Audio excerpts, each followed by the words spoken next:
K-pop Demon Hunter, le film du moment avec une animation à couper le souffle, de super chansons et une histoire très touchante. Avec tout ça, je vais vous dire ce que je pense de K-pop Demon Hunter. Mais bien sûr, avant de commencer la vidéo, n'oubliez pas de liker et de vous abonner en activant la cloche. Et maintenant, nous pouvons commencer. Les personnages de K-pop Demon Hunter sont si attachants malgré leur personnalité. Par exemple, Rumi, la leader du groupe, formée depuis toute son enfance à devenir chasseresse de démons.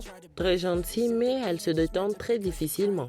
Et elle a un secret qu'elle cache à tout le monde, même ses amis, c'est qu'elle est à moitié démon. Et il y a Mira, la chorégraphe, très gentille, compréhensive avec tout le monde, et un peu bad girl aussi. Et il y a Zoé, la parolière, très gentille, mignonne et qui aime vraiment faire plaisir aux autres. Et dans certaines scènes du film, c'est elle qui fait le plus rire.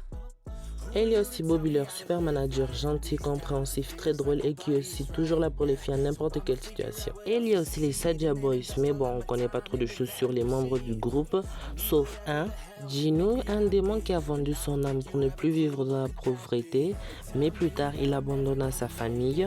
Et plus tard, il retrouva son âme et donna son âme à Rumi pour réussir à battre Guima.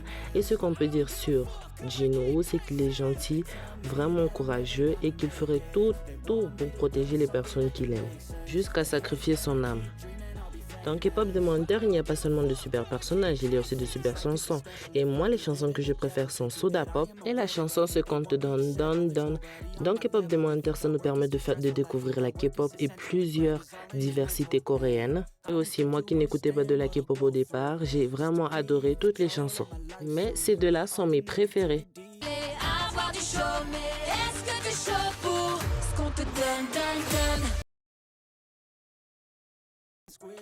En conclusion, K-pop Demon Hunter n'est pas juste un film d'animation normal comme tous les autres.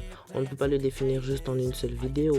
En même temps, il nous permet de découvrir la culture coréenne, nous fait découvrir de la K-pop et a une histoire vraiment touchante avec tous ces personnages.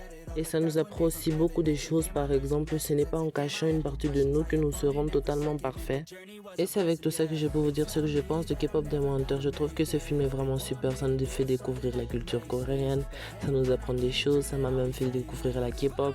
Et aussi ça, une animation vraiment magnifique. Et sur ce, j'espère que la vidéo vous aura plu. N'oubliez pas de liker et de vous abonner et d'activer la cloche. Et si vous voulez que je fasse une autre vidéo sur K-pop Demon Hunter, dites-le en commentaire.